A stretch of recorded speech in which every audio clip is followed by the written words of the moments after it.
Good evening, everyone.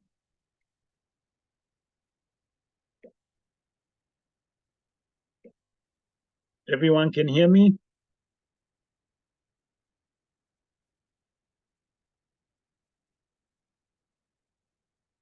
Stephen, I don't know if you can hear me. Everyone can hear me? Yes. Good. Good. Oh, Dr. Les, Erev Tov, how are Good. you? Erev Tov. Rav, how are you? Baruch Hashem, Baruch Hashem. Thank you for joining us. Who else with us? I see Stephen with us, Louis with us. Hello, Louis. Ivor and Anthony with us. Good evening, everyone. Yes, Dr. Les, Erev Tov, how are you? Good. Rav, are you recording? Yes, it is recording. Wow. Okay, so I've got a few things to say because so much is happening. Amazing things are happening. So, it started actually last on Sunday night. They found on Sunday, under the headquarters of UNRWA, the main communication area of Hamas, right under the UNRWA headquarters. And not only have they found in hospitals where they now have evidence that the hostages, our hostages, they were held prisoner in these hospitals. And today we heard the most unbelievable, it's hard to even believe it, but Martin Griffiths of the UN Under Secretary for Refugees has come out with a statement that Hamas aren't terrorists. So it's just unbelievable. We have William Burns, the head of the CIA. He's just made a trip to Israel because the negotiations that they were having in Cairo, it wasn't, Hamas weren't changing.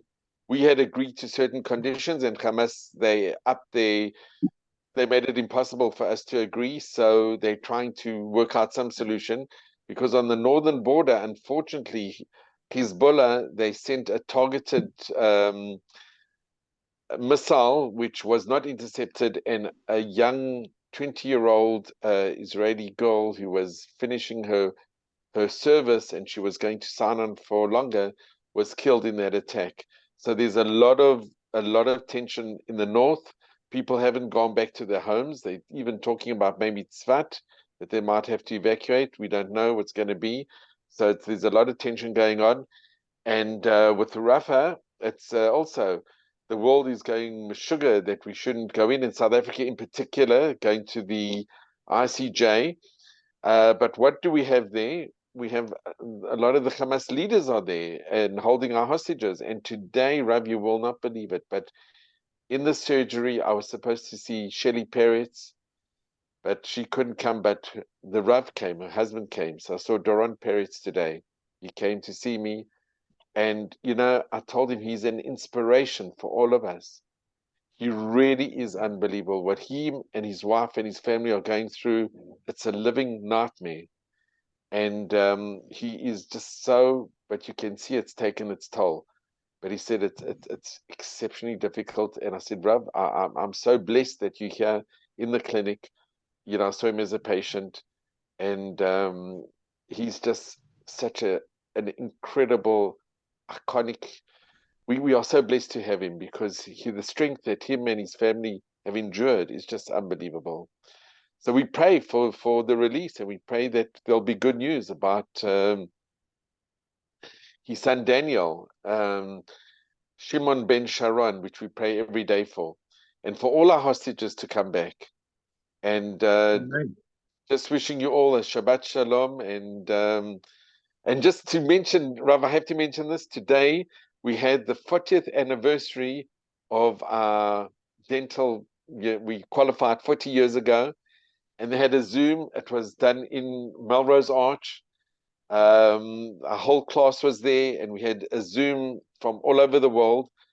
And the head of the WITS alumni, Peter Meyer, who I know very well, I've been with him for 10 years, in front of everybody, he mentioned that Israel and WITS alumni have a very special connection, and they wish, and this was coming from the head of the WITS, they wish all the WITSies living in Israel that they should be safe and that there should be peace, and they are thinking and they're praying for the WITSies living in Israel.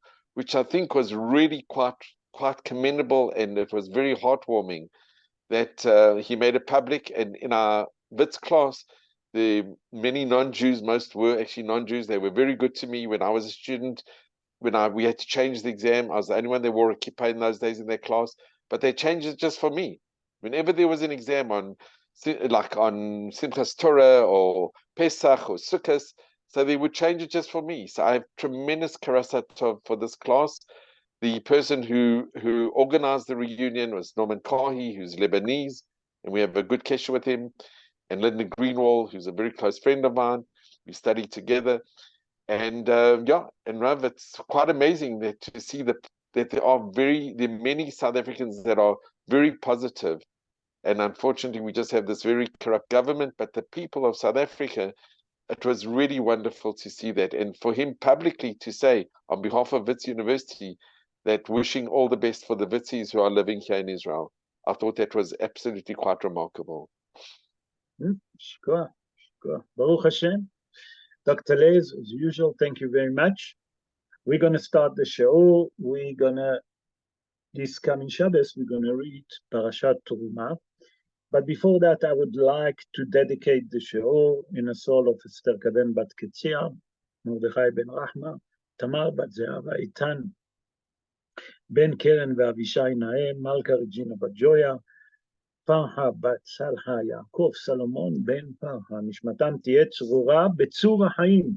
Also, I would like to dedicate the show in the help of נשה נג'י בן פרחה, ליאור בת מרים, הרב משה בן בהי בתיה, הרב משה בן דבורה, הרב שלמה יהודה בן דליה, הרב אברהם בן מרימה, דבורה בת אסתר, שינה קהילה בת חנה, מרדכי דוד בן לאה, יהודה הלל בן שולמית לאה, חיים נחום בן פסח רזה הכהן, ברוך בן שרה חיינה, אהובה קדן בת טלי אסתר, לאה בת רחל, פסח יצחק בן אלה, איילה עדן בת רבקה, ונתני מלכה בת שרה רבקתל.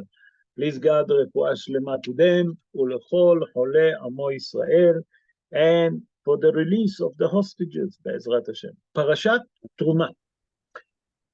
וידבר אדוני אל משה לאמור, דבר אל בני ישראל, ויקחו לי תרומה מאת כל איש, אשר ידבנו ליבו, תיקחו את תרומתי.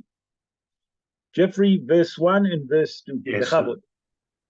Can you hear me, Rob? Yes, sure. Good evening, everybody. Hashem spoke to Moshe saying, speak to the children of Israel, and let them take for me a portion. From every man whose heart motivates him, you shall take my portion. Okay. The famous question that we speak about it years and years and over, what does it mean, vayikhu? They should take to me. They should give to me. What does it mean that they should take to me? That's the famous question that we're speaking for years after years after years about that specific question. That many of the Mefarshim ask that question. What does it mean, vayikhu? They should take to me. It should say, said the Mefarshim, they should give me. Okay? They should give me a donation. No, the Torah doesn't say that. She said the word yikhu, they should take. Why does it say that they should take? Ask the Mefarshim. So these different ideas. Different ideas. Hello, Marky. Thank you for joining us. Hello, Rob. Thank you for joining us. What is the idea? What does it mean, yikhu? So in previous year, we explained whatever a human being has, whatever money he make, whatever he done in his life, whatever he achieved, it's all from HaKadosh Baruch Hu. So what you're doing, you take him from what HaKadosh Baruch Hu given you, and you actually given HaKadosh Baruch Hu back. So what does it mean?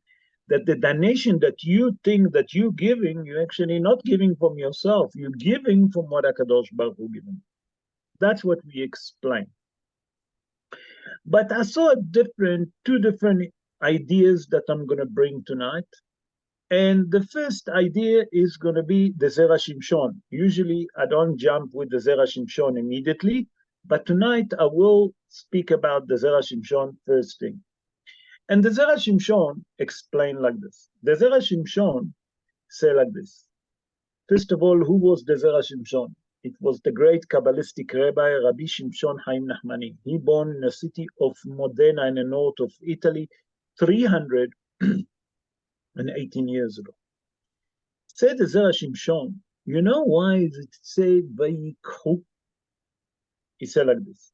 And he actually bring what Hazal telling us in a Talmud in Masechet Nedarim, in page 9, folio 2, in Gemara in Masechet Chulin 2, folio 2, page 2, folio 2, right at the first page, okay, of Masechet Chulin. Hazal say like this. I'm going to read it in Hebrew, and then I will translate it. And he said like this, Hasidim Rishonim, the elderly past, okay, used to bring kifsatam la'azara. They used to bring the sheep, the korban, okay, to the azara of Bet HaMikdash. Verak az, and only then, they used to nodrim u'magdishim ota samuch le'akravatam. What does it mean? I'll explain. Hazal and the Gemara saying like this. In the olden days, that people that used to be pious, when Bet HaMikdash was exist, they used to bring their sacrifice. They used to take the sacrifice from wherever they used to live, and they used to take it to where? To Bet HaMikdash. But they never used to designate what is that korban going to be. That means the korban that they bring, they never say it's going to be korban todah, for example, korban olah, for example. No, they never used to say. They bring in the korban until they reach the azara, okay, where all of the Jewish people can come, the Israelites, okay, and only just before they used to shech the korban, only then they used to designate what is that korban going to be. Why is that? Said the Zera Shimshon, according to that Gemara, we can learn something very important. The people were so afraid to bring the korban, okay, and to designate it before. Why? Because they say that they was worried that maybe while they taking the korban to the Bet HaMikdash, something can happen to the korban, and that korban can be pasul. And then, has v'shalom, if it's going to be pasul and we designate it, it can be like we done something wrong here. What did we done? We actually done fraud. Exactly the word, fraud. Why? Because we designated, for example, for korban todah, for Thanksgiving. But on the way, that korban, for whatever happened, become pasul. We cannot sacrificing on a mikdash. So that korban now, because it's not kosher enough to be sacrificed, because it's pasul, it's trefa, whatever the case is, or therefore we can't designate it before. So say the Zera Shimshon, the Hasidim Rishonim, the pious that used to live during the time that Bet HaMikdash was, they used to take the korban, but they never used to say, what is that korban that they take in the flock, that they take in the animal, that they take into Bet HaMikdash, what is it going to be? Why? Because they was frightened to commit fraud. Why? Because if they designate the korban, and then we cannot sacrifice it because it's become pasul, okay, because it's become trefa, gone. You can't designate, you can't sacrifice it. That's that you designated. What you going to do with that? You say korban todah, but you can't sacrifice it. Here become the problem. Here become the problem. So say the Zera Shimshon, from here, you can say what it means. V'yikhu li. That means that the elderly pious that used to live in Bet HaMikdash, they never used to designate. They used to take the korban until Beit HaMikdash. Closer to that they're going to sacrifice it, then they used to designate what is that korban going to be. And that's what it say, vayikhu, that they should take. And that's what it say, that how that can explain what the Torah tells us, vayikhu li truma, and they should take to me truma. Okay? Come the Gaon Hida. The Gaon Hida is Rabbi Haim Yosef David Azulai. He born in Jerusalem 300 years ago. And he explained something extraordinary. And he said, you know why is it say in the Torah, v'yikhu li truma, and they shall take to me a truma, the nation, a portion? He said that here, listen to that what he said. He said that here, HaKadosh Baruch Hu himself, saying to Moshe Rabbeinu, okay, that I want you to take from the children of Israel a portion, but I want you to take also for me a portion. I want to give a portion for me. What is to give for me a portion? That they will give the portion that they have, the money that they can have. But I also want to give a portion to build Beit HaMikdash. Okay? Say the Gaon, he does something extraordinary. And he said like this, what did HaKadosh Baruch Hu given? נכון, that on the pshat of the dvarim, HaKadosh Baruch Hu given everything.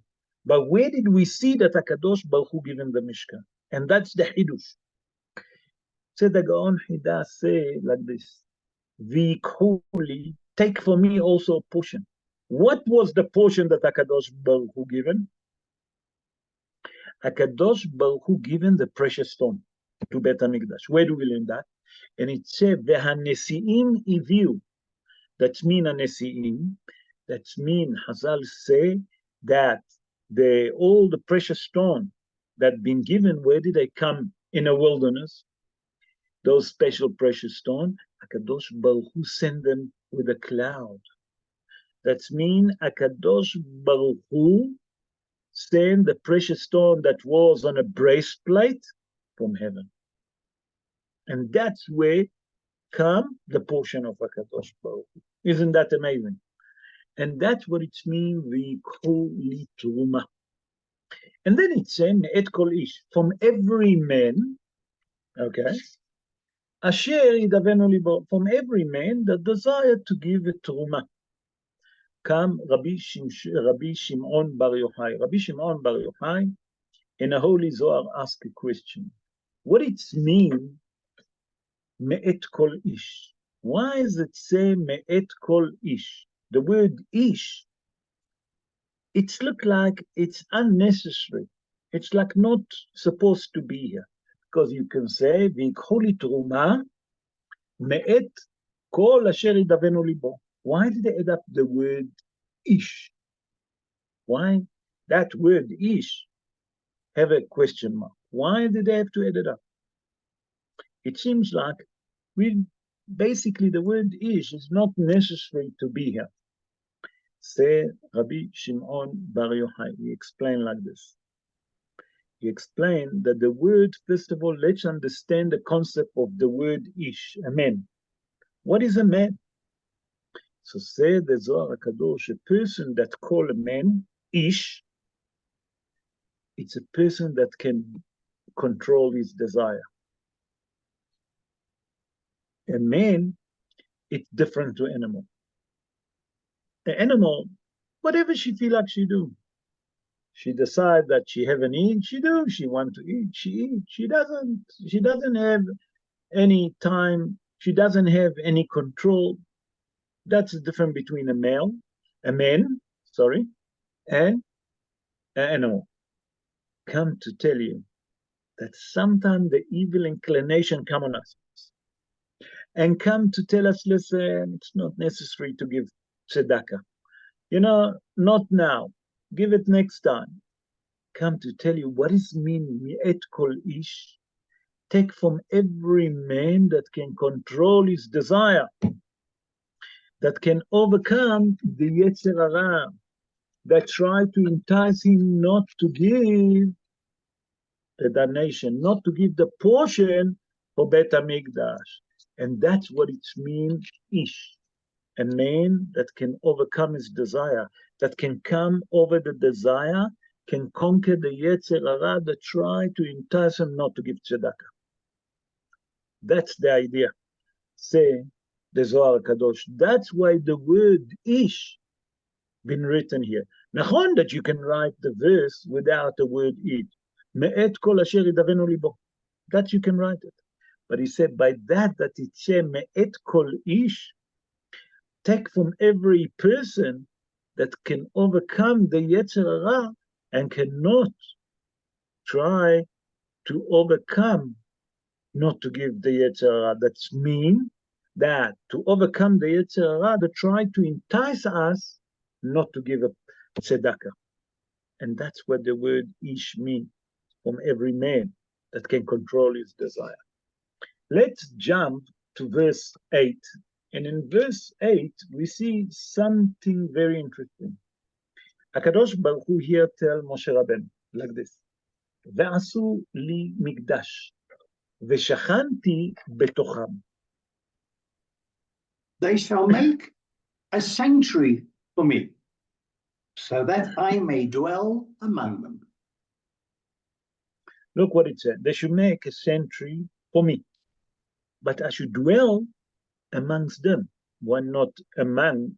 I should dwell inside the Mishkan. That's the question of most of the Mefarshim. But today, I'm going to bring the commentary of the Al-Sheikh HaKadosh, Rabbi Moshe Al-Sheikh. Rabbi Moshe Al-Sheikh, born in the city of Andripoli.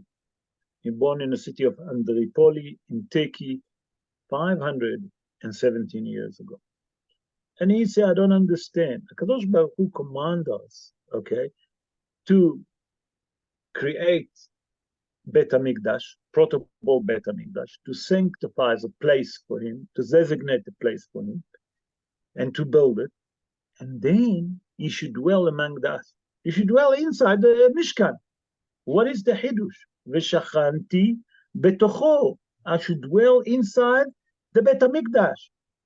No, I should dwell amongst you. So say the Rabbi Moshe Al-Sheikh, the Gaon, Rabbi Al-Sheikh HaKadosh, Al-Sheikh HaKadosh we call him. And he said like this.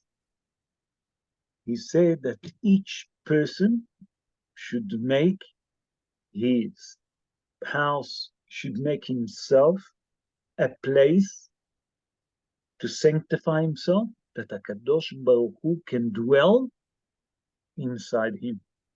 That means a person should be holy, should be pure, that HaKadosh Baruch Hu will feel comfortable that he can dwell inside him. That means a person should work on himself, on his righteousness. Not only that, a person should work on himself, that to be holy, to sanctify himself. So HaKadosh Baruch Hu can dwell inside his heart. Not only that, say Al-Sheikh HaKadosh, that from here you learn something very important, that every Jewish person have an obligation.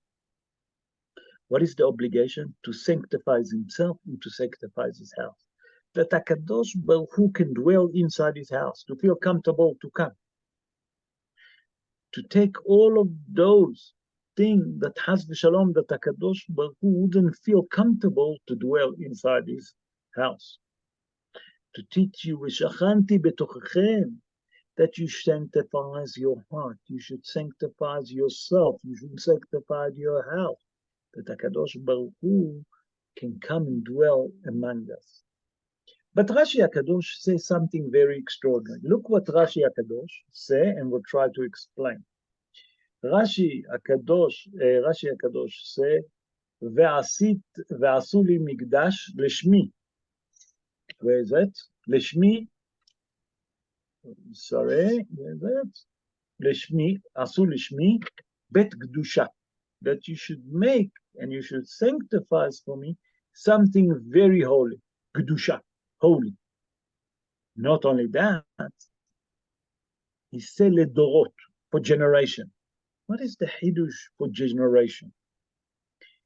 I saw a beautiful commentary that explained Rashi HaKadosh Ledoro.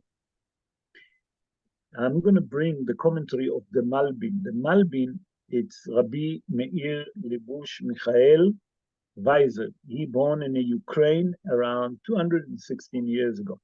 In his commentary on the Torah, he explained what Rashi tried to tell us for generations.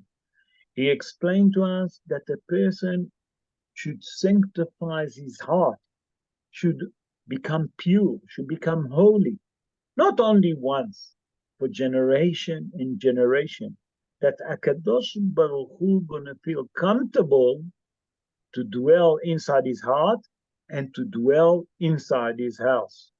That means that every person have to try to work on himself, to sanctify his house, to sanctify himself, to holy himself, to make sure that the house that he live in Kedusha and Tahara. That means with holiness and purity, that HaKadosh Baruch Hu gonna feel comfortable to come and dwell there. And that it means for Dorot, for generation. That means that your children should learn from you. They see how you behaving, and they're gonna do that. Let's go to verse 10, and here we're gonna speak about the ark. And here in the ark, we see something very interesting. Look what it says. ועשו ארון עצי שיטים, 200 וחצי אורכו, 100 וחצי רוחבו, 100 וחצי קומתו. They shall make an ark of acacia wood, 2.5 cubits in length, 1.5 cubits its width, and 1.5 cubits its height. So the Torah in Pshat of the Dvarim tell us that you should make an ark, Atzei Shitim. Atzei Shitim, it's acacia wood. What is acacia wood? Arazim, Erez, cedar tree. Pshat Advarim, cedar tree. Question number 1, Rabotai, why did they call it acacia wood? That means Atzei Shitim. In Hebrew, Atzei Shitim. Question number 1. Question number 2, if you look at the ark, that was the most holy thing that was in Beit HaMikdash, because inside the ark was the broken tablet, the second tablet that Moshe Rabbeinu made, and the Sefer Torah that Moshe Rabbeinu wrote. 3 things holy was inside. That inside later on they put other stuff underneath, but that's not for now. But let's focus on that. That means the Aron, that was the most holy thing. If you look at the measurement, they're not a complete measurement. Look what it says, 200 וחצי אורכו. That means 2.5 amah. 2.5 amah, it's 1 meter 25. Amah וחצי רוחבו. His width, okay? Now we spoke about the length, that we say 1.25 was the height. Amah וחצי רוחבו. His width 750 millimeter. Amah וחצי קומתו. That means that beside his length, now we're talking about the height, is also 75. Come the Mefarshim, and amongst all of them, and they ask very valid question. They say like this, how come that the most holy thing in Beit HaMikdash, the Mishkan, the tabernacle, it's called Mikdash. What it means Mikdash? A portable Mikdash. Why the measurement of the Mikdash never was completed? Why does it have to be 1.5, 2.5? Why you don't say, for example, instead of saying 2.5, say 3, 1.5, make it 2? No, it's all the time broken numbers. That means it's not complete numbers. That's question number 2. So let's start with the first thing. Va'asu li aron. You should make for me an ark. Atzeh shitim. Why did they call Atzeh shitim? Kesha wood. Kesha wood, it's arazim. What it mean arazim? Arazim, it's etz erez, cedar tree. Rabotai, there is here a message to all of us. But first of all, let's understand why they call him Atzeh shitim. Why did they call him Atzeh shitim? Hazal say, take the word shitim, divide it to two. Divide the word shitim, shet, shin, tet, and then yud mem. Divide it to two. What word you gonna get? Shat yam. That means those would cross the sea. Where did we see that they crossed the sea? When Bnei Israel go on, they take with them the kesha tree. That means shat yam, shitim, divided to two, shat yam, that they cross the sea. To tell you that those three crossed the sea. Why Dafka cedar tree? What's so important about them? Say Hazan, it's to teach you something very important. Akadosh Baruch Hu told the children of Israel, when you're going to build the ark from a tree that doesn't give fruit. Does not give fruit. Okay? That means when you come to build your house, when you're building your own house, build your house also from tree that not give fruit. Don't take from trees, okay, that make fruit and build your own house. If Akadosh Baruch Hu built his own Bet HaMikdash, in his own tabernacle, from tree that doesn't give fruit, to teach you how much you have to be careful not to destroy a fruit tree. That's why it's called Atzeh shitim. Let's go now to the second question. Why the number of the sizes of the Aron wasn't completed? Said the Mefarshim something very important. The Aron is the most holy thing. What is comparable to Aron is Talmid Chacham. Talmid Chacham have to remember all the time to be humble. Never to think that he is full. Always to think that he need to work on himself. Always he have to learn more. He's never completed.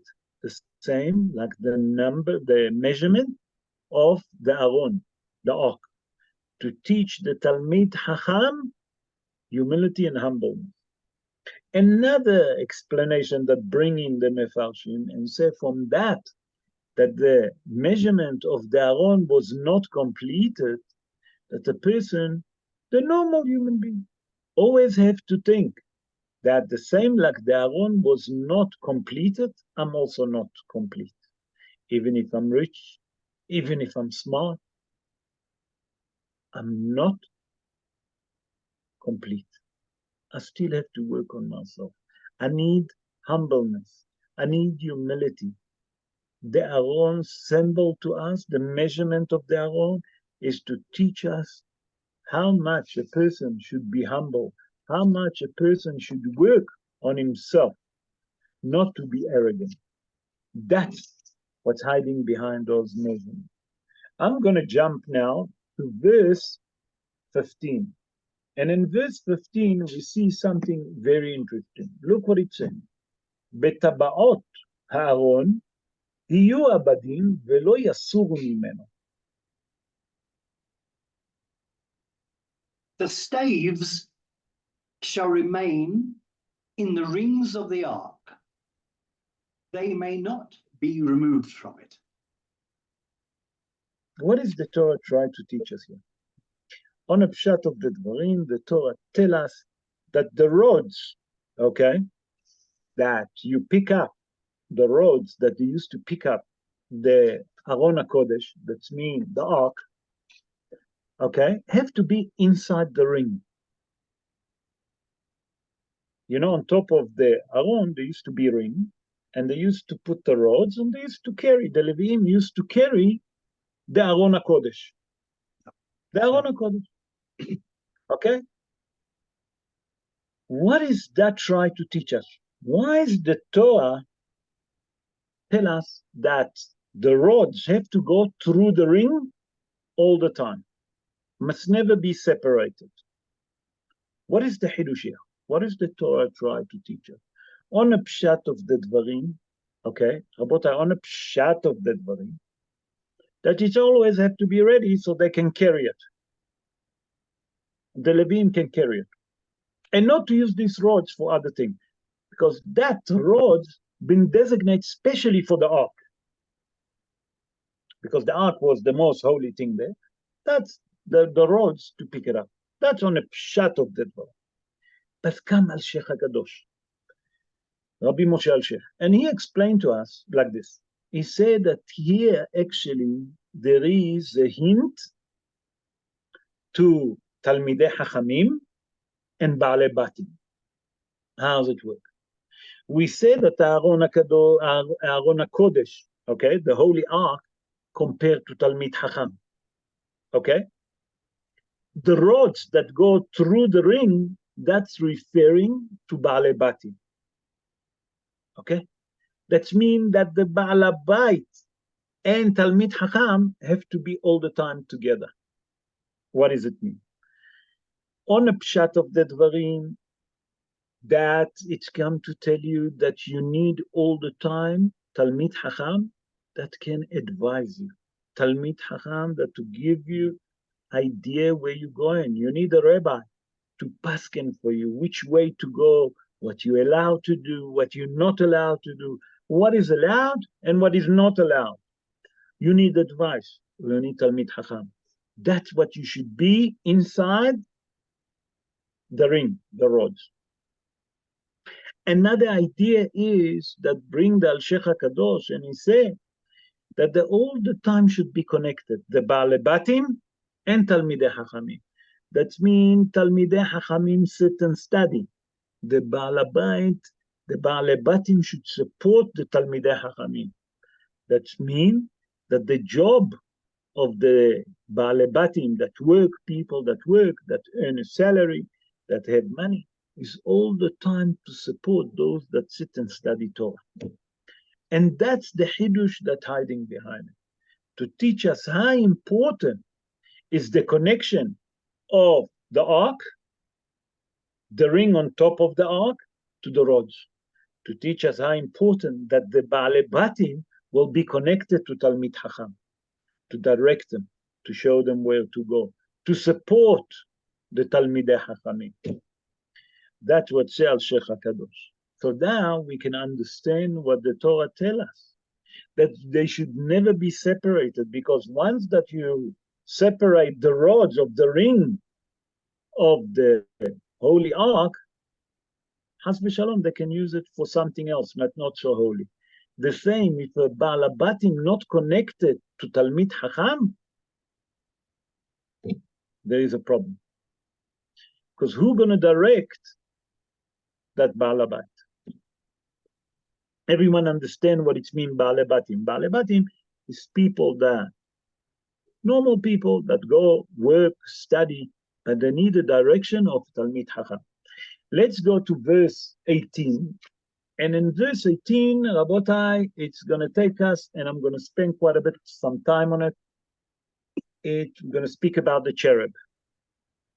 And there's a lot of questions that we're going to ask, and we try to answer every question. But first, we're going to read. ועשית שיניים קרובים, זהב, מקשה, תעשה אותם, משני קצות הכפורת.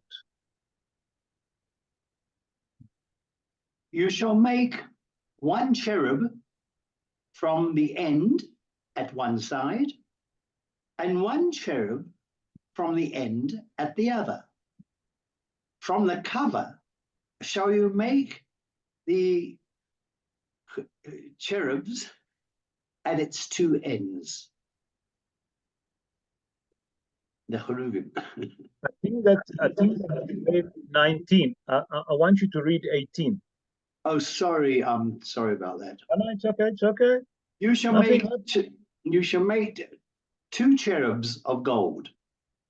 Hammered out shall you make them from both ends of the cover.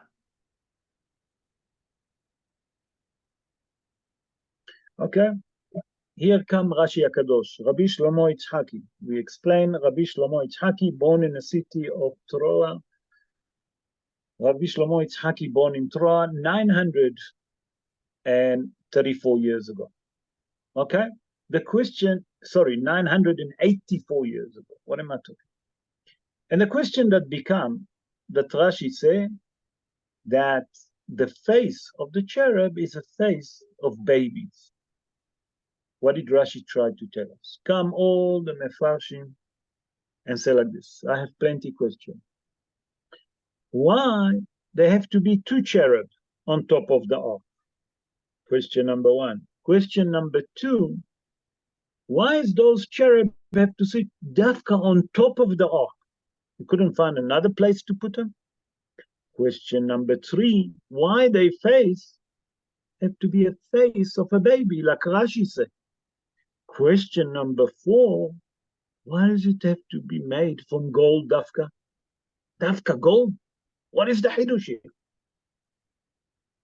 4 questions that we have to answer, that we have to understand. Okay, so I'm going to bring different interpretation from different rabbis, different commentary. For the first question that we ask, why do we have to do dafka 2 cherub and not 1? I saw a commentary of the Rambam, Rabbi Moshe ben Maimon. Rabbi Moshe ben Maimon, born in the city of Cordova in Spain 888 years ago. And he wrote a very famous philosophic book that called The Guide for the Perplexed. And there in volume 3, in verse 45, he says something very interesting. What I listened to that, and you're not going to believe what he said. He said the main reason that HaKadosh Baruch Hu write in his Torah to make 2 cherub and not 1, that people not going to get mistaken. If they see 1 cherub, they're going to think that there is, Has v'shalom, this is God. And that's what they have to worship. And Has v'shalom, they're going to start worshiping idols. He say, make double. That means that there is 2 cherub, and people will understand that it can't be 2 avodah zarah. Can't be 2 people that Has v'shalom. They understand that it's a baby. They understand why dafka 2 and not 1. Question number 2 that we ask, that why does it have to be on top of the ark? Why is it so important that the cherub going to be on top of the holy ark? The commentary that I'm going to bring is Maharam Shapira. Maharam Shapira, it's Rabbi Yehuda Meir Miluvlin. He born in Romania, believe it or not. He born around 137 years ago. And he says something extraordinary. By the way, just for general knowledge, he started the idea of Daf Yomi. Daf Yomi that everyone learned in the Gemara, Daf Yomi, he started it. And he explained like this. He said that you know why that it have to be on top of the Aron HaKodesh, the cherub. He said like this. He said that what is the most holy thing that we have? The Holy Ark. What there is inside the Holy Ark, like this. We have the first broken tablet that Moshe Rabbeinu broke, that he brought down from heaven. The second one is the second tablet that he made. That's the second tablet. The third thing that we have inside is the Holy Torah that he wrote, that they put inside. He said that to teach you that the most important thing is our Torah. That the parents should understand that their little kids, to send them to Jewish day school, and not to compromise. Not to compromise underneath no circumstance, to make sure that they're sending them to a Jewish day school, that their kids will get the roots and understanding what is the Holy Torah, where you can get it, where you can get this kind of foundation, Jewish day school. And that's why Dafka, the cherub, have to be on top of the Holy Ark, because Rashi said they face like a baby. Okay, let's go for the third thing. And now we're going to explain why they have to be a face of a baby. What is the cherub have to be a face of a baby? So there's different interpretation, and we have to explain that. It's come to teach us something very important.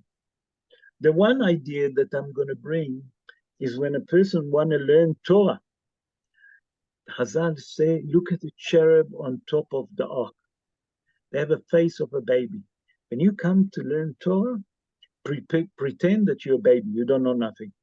The same like little kids doesn't know nothing in the Torah, you should be humble and you should come like a baby, like you don't know nothing. Pretend that you don't know nothing. Number two, to accept the burden of the Torah. Because to study Torah is not simple. It's not easy. You have to work hard on it. You have to work very, very hard on it. Number three, that you should be pure and clean from any sin like a baby. That means when you come to learn Torah, you should be pure. You should be holy to work on yourself to learn Torah. And number four, why does it have to be made, the cherub have to be made from gold? What is the hidush here? I saw a beautiful commentary that brought again the Maharam Shapira. Maharam Shapira saying that we know what is the most expensive metal that there is? Gold. Gold is the most expensive metal. It's come to tell you, you know why I put the cherub on top of the Holy Ark? HaKadosh Baruch Hu made it. Why? You know why? Why has he done it? To teach us that what there is inside the Holy Ark, the Torah, to teach us the same, like the most expensive metal is gold, the Torah is the most expensive thing in life. That means that you should not compromise when it's come to study Torah. A person should study Torah first.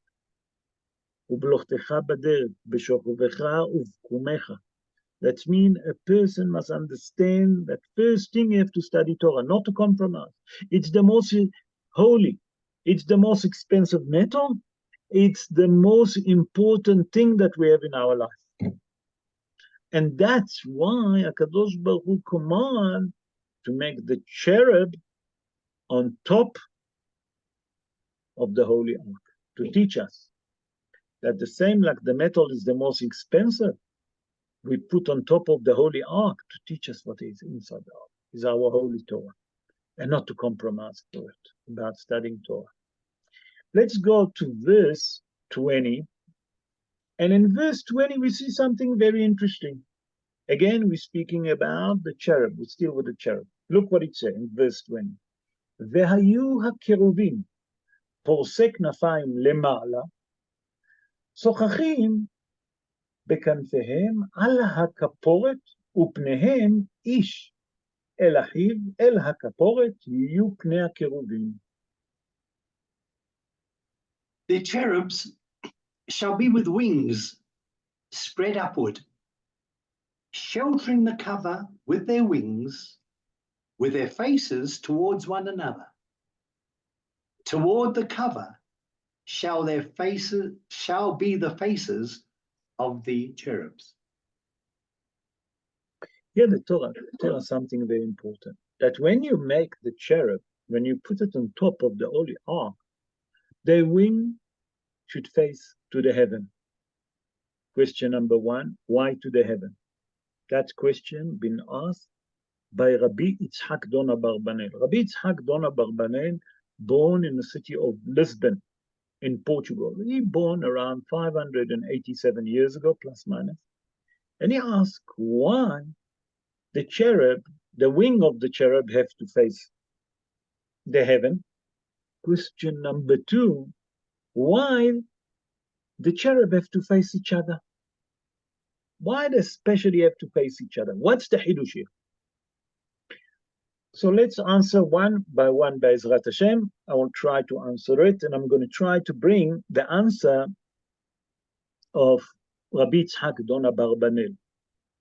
Just for general knowledge about Rabbi Yitzhak Dona Barbanel, Rabbi Yitzhak Dona Barbanel was the finance minister of the king of Portugal, Alfonso, King Alfonso.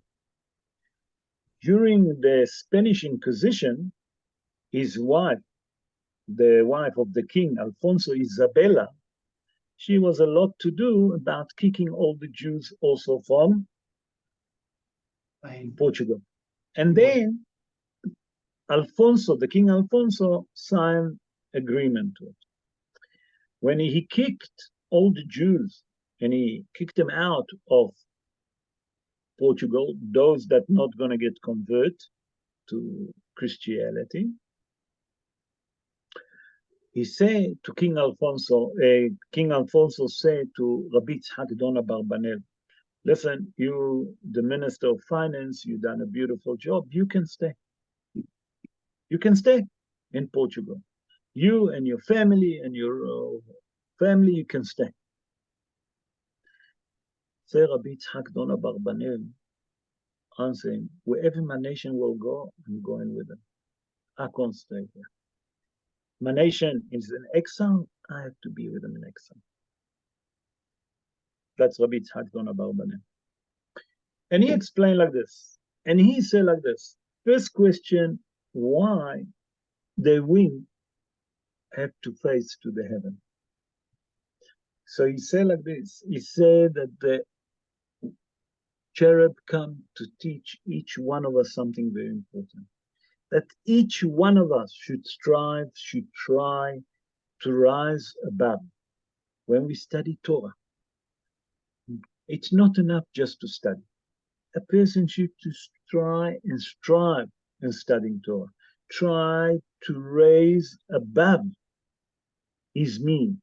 Try to be Talmid Chacham as much as he can, to push himself to the limit. That means that we have to understand that when it comes to Torah, that we have to put a lot of effort to strive, to reach out. That means that the wing facing up, that everything have to do for the sake of heaven, but to try to strive to reach to a higher level in Yiddishkeit. That means each one of us try to become, to have to work on himself, to have and to understand the wisdom and the secret of the Torah. That's why the wing facing to the heaven. The second question that we ask, why is the cherub have to face each other? The pshat of the Dvarim Chazal say when the cherub used to face one to each other, that means that HaKadosh Baruch Hu happy with Bnei Israel, that they don't sin, that they didn't done averot, they didn't done any sin. But Has v'Shalom, if HaKadosh Baruch Hu not happy with Am Israel, they're not facing each other. But said that Rabbi Yitzhak Dona Barbanel, he bring a different idea. And he said that the Torah here come to teach us that they have to face each other, that we should learn to live in peace, in love, in harmony, one with each other, in unity. How important is the brotherhood in the eyes of HaKadosh Baruch Hu? That means HaKadosh Baruch Hu asking us and saying to us, the same like the cherub on top of the ark facing each other, you should also live with peace, in harmony, and unity, with love one with each other. That means that it's come to tell you two things here, actually hiding behind it. What is the two things? There is the first thing that the wing facing to the heaven, it's about the mitzvot between a person to the Almighty, between us and the Almighty, the mitzvot ben Adam lamakom. And then the Torah come and tell us that the two cherubs should face each other. That's mitzvot ben adam lahavero, the mitzvot between a male and his fellow friend. That's to teach us how important, number one, mitzvot ben adam lamakom. Number two, mitzvot ben adam lahavero, between a male and his fellow friend, between a man and his fellow friend. How important is it? That means that the cherub have a special meaning to tell you, besides just driving up, you have to keep the mitzvot between you and Almighty. Facing each other to tell you that not only that you should live in peace and harmony together, also you should respect each other. Ben Adam Lamakom. That's the secret behind why is the wing facing to the heaven and why the cherub have to look at each other. Let's go now to chapter 20. I don't know if to do that or to do 26, because in verse 26, Rabotai, I don't know how many of you, when you read the verse, the chapter, there's something very interesting on the second verse. You know what? Let's do that. Let's do it. Where is it? 26. 26, I think, too. I read it the other day and I said, should I speak about it or not? But I think that I should. I think that we should look at it. Look at verse 26, chapter 26, verse 2. אורך היריעה האחת 28 באמה, ורוחב 4 באמה, היריעה אחת, מידה אחת לכל היריעות. Sorry, Rob, you wanted chapter 26, sorry. 26 2. 26 2. Yes. I just came to me today. I didn't prepare it in the show. No. I prepared it before, but I want to speak about it. Okay. The length of a single curtain, 28 cubits, and the width, 4 cubits for each curtain. The same measure for all the curtains. Beautiful, beautiful. Rabotai, I heard a show, and when I read it, number of years, I was reading that Parsha for many, many years, and it's never clicked to me. But the other day, I was listening to a show, and they were speaking about the curtain. Look what it said. The length of the curtain have to be 28 amma. 28 amma divided by 2, 14 meters. Okay? The length. The width, 4 amot. That means 2 meters. Let's stop here. Where can you get the animal in a length of 14 meters and a width of 2 meters? That's the question that I have. You're making the curtain. Where do you get such a length? Because it has to be one curtain, not joint curtain, not sewing curtain.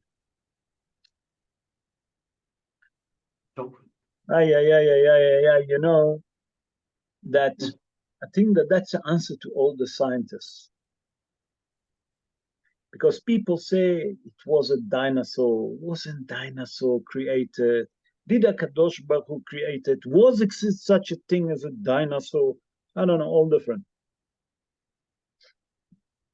Sorry. From here you learn that Bnei Israel, when there was in the wilderness, a Kadosh Baruch Hu specially make those huge animals. That from them, when they took the skin and they make from it a yeri'ah, a curtain, was in that size.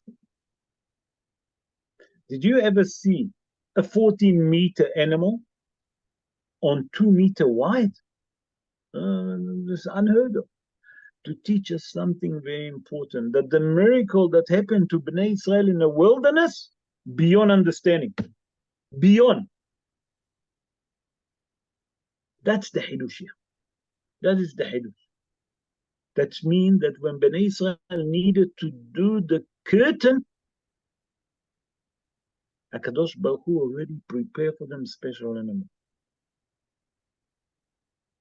That's the Hidush that they have. And the miracle can happen that their skin got expanded. That's the Hidush. Let's go to chapter 27, verse 2, and with that we're going to end up. I want to end up with something that, again, for Musa, like we always end. And here we're going to speak about the ark. Look what it says. ועשית קרנותיו על 4 פינותיו. ממנו תהיינה קרנותיו, וציפית אותו נחושת. You shall make its horns on its 4 corners, and it shall be, and it shall, from it shall its horns be, and you shall cover it with copper. Okay. Here the Torah tells us that the Mizbeach, the altar, that was, first of all, it was surrounded with acacia wood. Inside the Mizbeach was sand. Take the wood and cover it with copper. What is the Hidush here? Why do you have to cover it with copper? Copper, Rabotai, represents cheekiness. Cheekiness, a person that have a cheek, because it's red. Say al Sheikh HaKadosh, I'll tell you. I'll tell you what the Musar here that the Torah tried to teach us. The Mizbeach is where we do atonement to our sin. What is the Mizbeach been made from? It's made from sand inside, on the outside acacia wood, and the acacia wood was covered, plated with copper. He said there is here a message to every person. Every person that if he sin, he needs to have a guts to, number one, and the encouragement to admit that he done Avera. When a person bringing a korban to say that he done something wrong, you need a lot of guts. You need a lot of guts to say I done something wrong.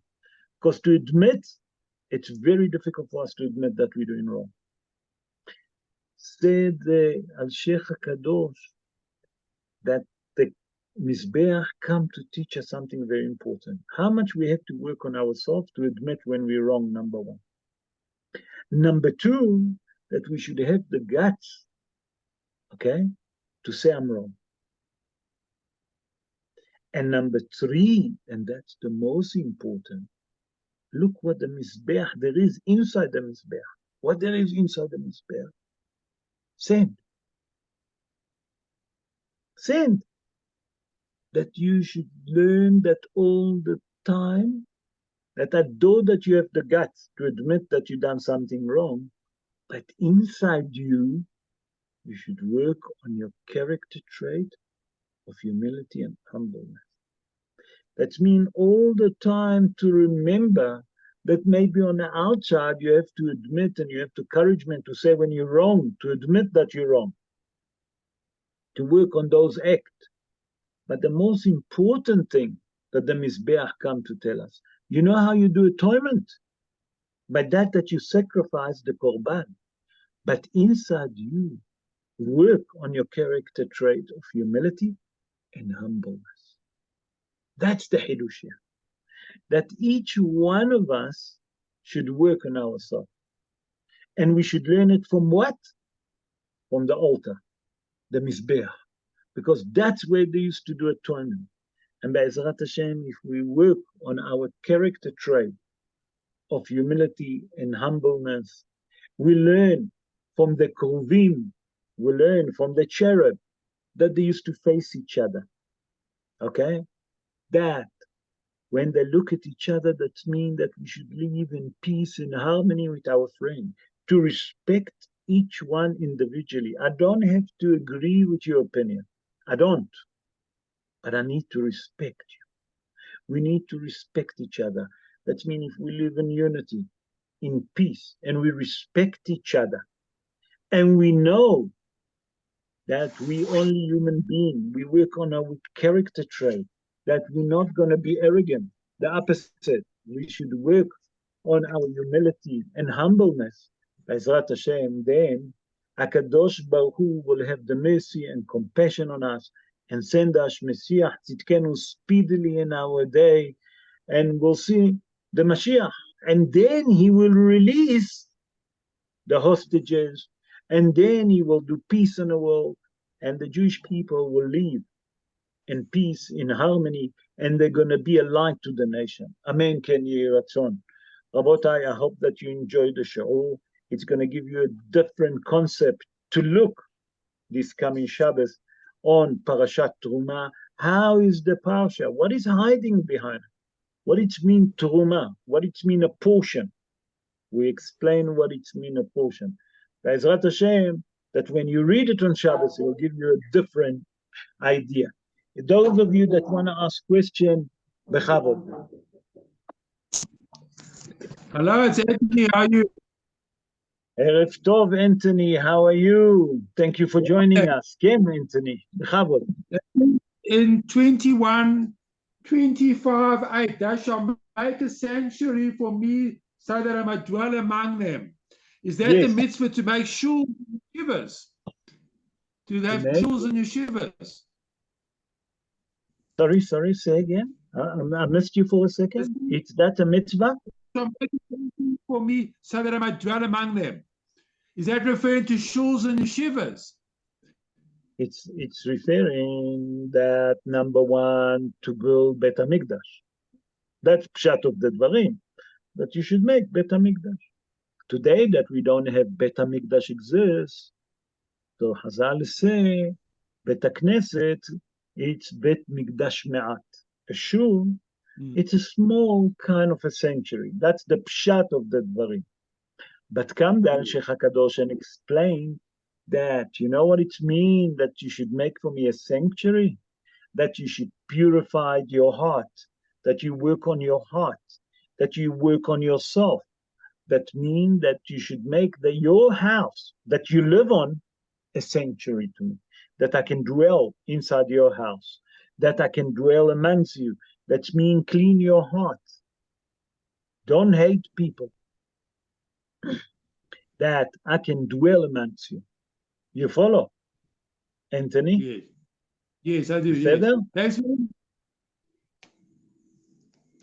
Pleasure, with pleasure. Any other question? Bechavod.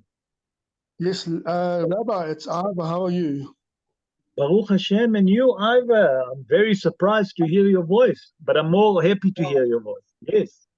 I don't always manage to have questions to ask, but I'm afraid we lost the signal when you were talking about why the curtains are made that way, or why the curtains have those measurements.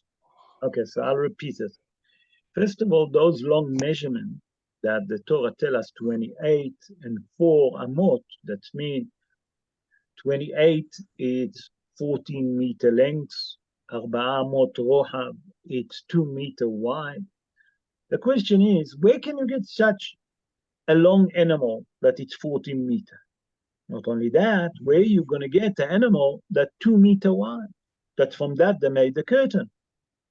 So on a pshat of the dvarim, you can say that lichora, okay, that maybe HaKadosh Baruch Hu told them that they can join it. No, it was one piece to teach you what HaKadosh Baruch Hu, what miracle HaKadosh Baruch Hu done for the Jewish people, that they had in a wilderness animal with that length. Okay? Another interpretation that will explain that those curtain been stretched. They have the ability to stretch. And that was the miracle. Okay? Yes, I understand, Ralph. Now I understand. Good. Any other question, Rabotai? Who wanna ask question? Bechavod. regarding the Parsha.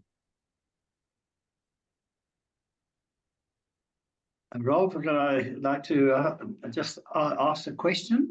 Sure, definitely. The First of all, Haruvim, thank you very, Jeffrey. First of all, thank you very much for the beautiful reading. Thank you. Yes, בכבוד. you've taught us the Haruvim were made of gold. Pure gold. Gold. They're made of pure gold. It just seems almost as if it's an antidote for making the golden calf. Because here we are utilizing gold, which the gold came out in one piece out of the golden calf came out in gold, and from the gold that was put in there.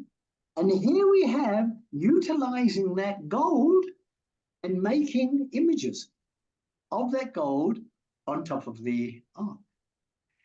And we are told now, because with the gold now it's most pure and it's expensive, and it's made of the highest material, the most expensive material.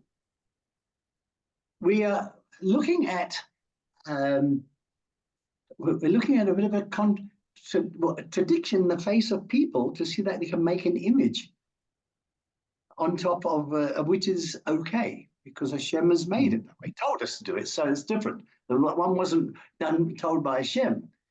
It's the same as the menorah. We were told of the menorah to make it out of gold because it's the most special, The most precious metal. The most precious metal. Yes, which received metal.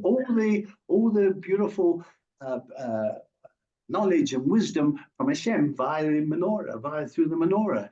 So, but it's very hard to reconcile. It's really that when someone doesn't know anything, and you see someone walks into the base of Mikdash and sees two golden images facing one another, and I believe they were naked, and the cherubim, and it was just a face. It's no matter of cherubim. It was just a face. Yes. They didn't have the body. They have like wings. That was up to here, they didn't show the legs or everything, you know what I'm saying? It was different, like two babies, you know what I'm saying? They look like two babies with wings. Okay, the face of the babies. For example, just for us to understand, it look like, like people draw an angel with wings, similar to that. I see. Okay. So you're asking, what's hiding behind all of this gold, and why human being, face of a human being? Okay, so first of all, we have to understand, Nachon, that the golden calf been made from gold. We know, because the Torah tells. V'asu egel zahav, the golden calf. Just to remember that when HaKadosh Baruch Hu told them, okay, when he given the ideas to create, if you look, there's a lot of vessel made from gold. Okay? Shulchan HaZahav, the ark on top covered with gold. The ark was covered from gold. Not only that, inside the ark, it's made from wood. So why to plate it with gold, you can ask. You know what I'm saying? The menorah, the kovim. What's so special? The gold come to teach you that we as Jewish, we have to behave with the most utmost respect. That means that we should be light to the nation. But inside us, although that I'm a Talmid Chacham, I should to behave with humbleness and humility. Because inside the ark, it was wood. Okay? The Krovim tried to teach us the faith. It's to teach us mitzvot ben adam lahavero, ben adam lamakom. The mitzvot that there is, that how we should behave one to each other, how we should behave between us to HaKadosh Baruch Hu. That's why we're facing each other. And that's why it's true, like the Rambam said, in More Nevuchim, the Guide for the Perplexed, volume 3, verse 45. Why is that? It's come to teach you something very important, that we have to understand something very important, that is not, he didn't tell us to make one, because one, it's only HaKadosh Baruch Hu. To contradict what the Avodah Zarah of other people say, that people that worship idols, they always say that it is Has v'shalom, lo yakum v'lo yeh, another God. There's only one other idol. Torah come and tell us, I'm specially putting two to contradict what other people say, that that's not Avodah Zarah. You understand what I'm saying? Yes. Like, for example, if you take the constipated, that in the Far East, they bow down to him, whatever, the constipated one. They always bow to the same one, the one that constipated permanently. They don't have another constipated with another constipated. No, they have one, Avodah Zarah. You follow? Yes. Okay. Yeah. That's what the Rambam say in More Nevuchim, the Guide for the Perplexed, you know, in volume 3, verse 45. Remember, volume 3, verse 45, and a Guide to the Perplexed. If you want to read more about it, very interesting. You can read there how he explain it more in depth. Why Dafka 2 and not 1? To contradict what other people say, that there is Avodah Zarah. You follow what I'm saying? Yes. But here it's Dafka, not Avodah Zarah. You follow? Yeah. And the goal is to show that we lie to the nation, that we should be in lie to the nation. That's that the golden calf made. It's made by Yonos and Yombros. We explained. Yonos and Yombros was the two sons of Bil'am HaRasha, Billy, that they made it with witchcraft. The golden calf. Beseder? Yes. Yes. Good. Any other question? How about Jeffrey? Is there a connection? Is there a connection with the rods inside the rings? And you explain the support, but it's a basic understanding or an idea. I think it was the Al-Sheikh which you mentioned, the idea that the Chachamim need to be supported, and they always be needed as support inside to hold them up. And this is what the by the Balabait, by the Balabatim. Balabati, yeah. So Is what that it means, the support? The support it's not only just support them. When we say supporting, it's if they need financial support. That means that the Balabatim should support the Talmidei Chachamim that's sitting and studying Torah, because the ark represents Talmidei Chachamim.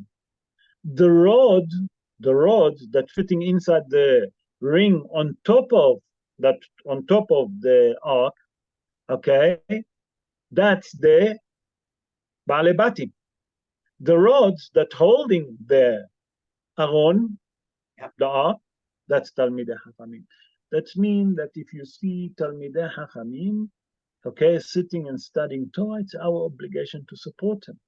But from the other way, I brought another idea, that it was actually my idea, that we also should go all the time with the Talmidei Chachamim, that we should go together with Talmid Chacham. That means you have a shaila, you have a doubt, you should go hand by hand with Talmid Chacham, consult with Talmid Chacham if you need anything.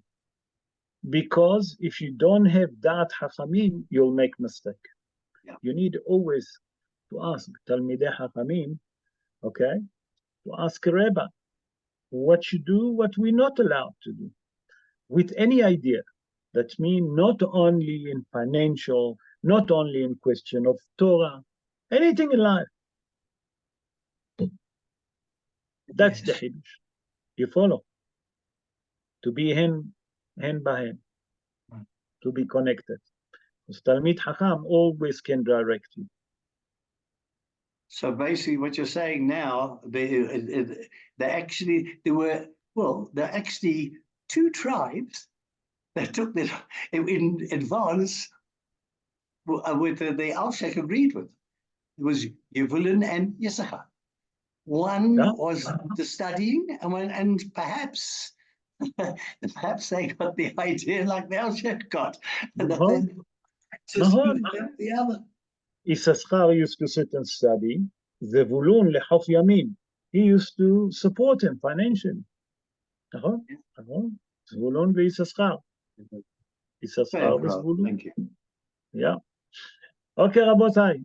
Any other question? שכוח, Jeffrey. Well done. Any other question? No?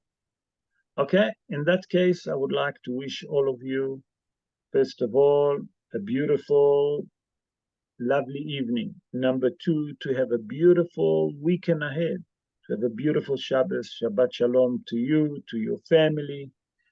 And Be'ezrat Hashem, that we'll see a miracle. משנכנס אדר מרבים בשמחה. חז"ל, נגמרה מסכת תענית, 29, for your, to tell us something very important. That Adar is a month that the star luck of the Jewish people start to rise. We now started already Adar, Be'ezrat Hashem, that we should see miracle, the same like they released 2 hostages. Please God will hear that all the hostages gonna be released. And Be'ezrat Hashem, HaKadosh Baruch Hu will send Mashiach Tzidkenu and will say, enough, dai letzarotenu.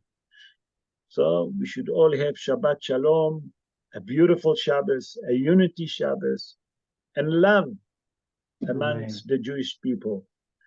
Shabbat Shalom, everyone. Thank you for joining us. Have a good evening. All the best. Have a good night, everyone. Thank you for joining us.